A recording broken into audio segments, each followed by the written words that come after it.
What offseason? That's a question many fans ask as the flurry of trades, free agent news and player movement seems to never stop during the summer.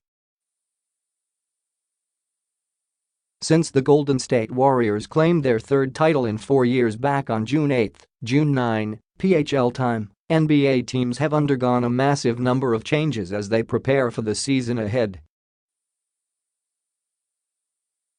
With the opening of training camps just around the corner, NBA.com's Shaun Powell will evaluate the state of each franchise as it sits today, from the team with the worst regular season record in 2017-18 to the team with the best regular season record as we look at 30 teams in 30 days. Today's team, Charlotte Hornets. .2017-18 record, 36-46, did not qualify for the playoffs. Who's new? Coach James Borrego, Tony Parker, free agency, Bismack Biyombo, trade, Miles Bridges, draft, Devonte Graham, draft. Who's gone? Coach Steve Clifford, Dwight Howard, Michael Carter-Williams. The lowdown: when you can't manage a winning streak longer than 4 games, the end result becomes predictable, and once again the Hornets under owner Michael Jordan's rule failed to make the playoffs.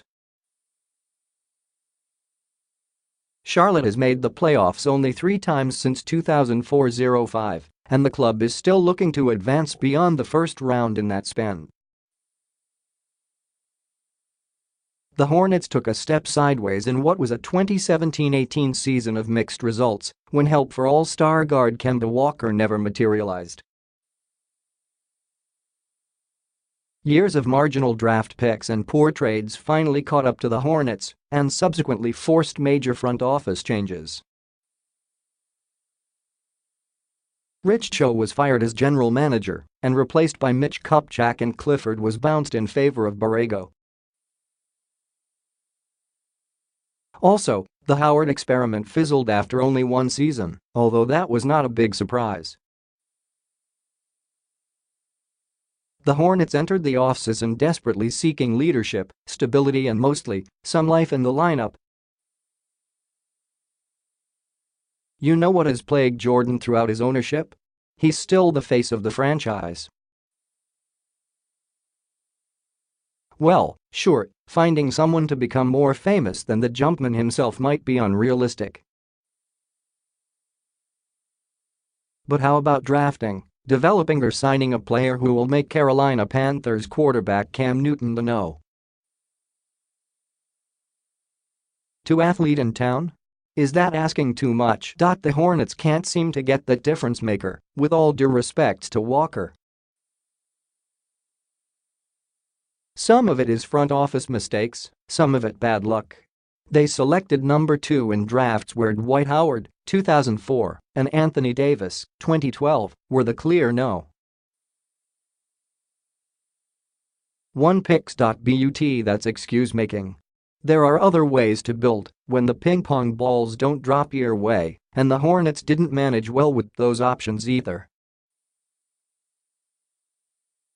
Nicholas Batum has been a dreadful addition considering the cost, 5 years, $120 million extension in 2016, as he averaged less than 11.6 points a game last season.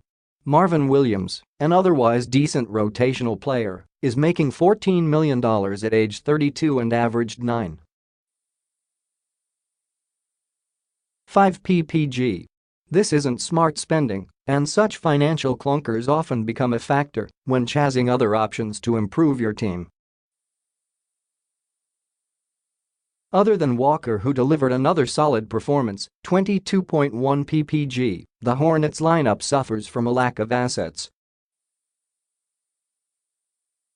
Kupchak didn't have much to work with when he walked in the door. That's why the offseason was so uninspiring for the Hornets. Kupchak did dump Howard on the Nets. But Charlotte had to take back another bad contract in Timothy Mozgov, coincidentally given by Kupchak when both were with the Lakers, which was then shoveled to Orlando for, yes, a bad contract belonging to Biyombo. Tried to keep up here. Essentially, Kupchak dealt one more year of Howard for 2 years of Biyombo, along with some second-round picks. What's crazy is Biyombo was one of those Hornets lottery picks, number 7, 2011 draft, that went splat, and they refused to extend his rookie contract in 2015. But guess what? 3 years later, they're paying him $17 million a season. What a league. In the draft, which is traditionally a challenge for Charlotte, the Hornets made a minor deal with the Clippers and took Bridges and got some future second-round picks for their trouble. Even then, there was buzz about whether Kupchak made the right decision. That's because 3 picks later, small forward Michael Porter Jr. went to the Denver Nuggets. When Porter Jr. tumbled in the draft because of fears about his back, the Hornets had the chance to roll the dice on someone who, when healthy, would have gone much higher. That was a gamble the Hornets weren't willing to take, and perhaps just as well, given their luck in the draft. Past lottery picks Biyombo, Cody Zeller, Michael Kidd-Gilchrist and Frank Kaminsky have been reasonably decent at best, but none bring star potential. Yet the Hornets paid Zeller and Kidd-Gilchrist handsomely after their rookie deals and are doing so for Biyombo too. A much better received decision was hiring Borrego, who learned at the lap of San Antonio Spurs coach Greg Popovich. Borrego, a first-time coach, he had a short interim stint as the Magic's interim coach in 2015, is a solid communicator who helped with the Spurs' play calling. Borrego no doubt played a role in the Hornets' signing of Parker. Yes, Parker is an old 36, and the tires are clearly worn. However, he's been around winners his entire basketball life. That should go over well in the Charlotte locker room, even if the Hornets probably aren't ready to make a big push next season in the East. Curiously, the Hornets didn't deal Walker. He's entering the final year of his team-friendly contract and could bounce in unrestricted free agency next summer. That would be a major loss, and although Walker likes Charlotte, this situation bears watching. Charlotte could pull the trigger by the trade deadline or back up the Brinks truck for him next summer. If Bridges is the real deal and the Hornets get more from last year's number 1 pick, Malik Monk, they could improve. Otherwise, the biggest excitement to hit town will be in February for NBA All-Star 2019, where once again, the face on the welcoming committee billboards will most likely be Jordan.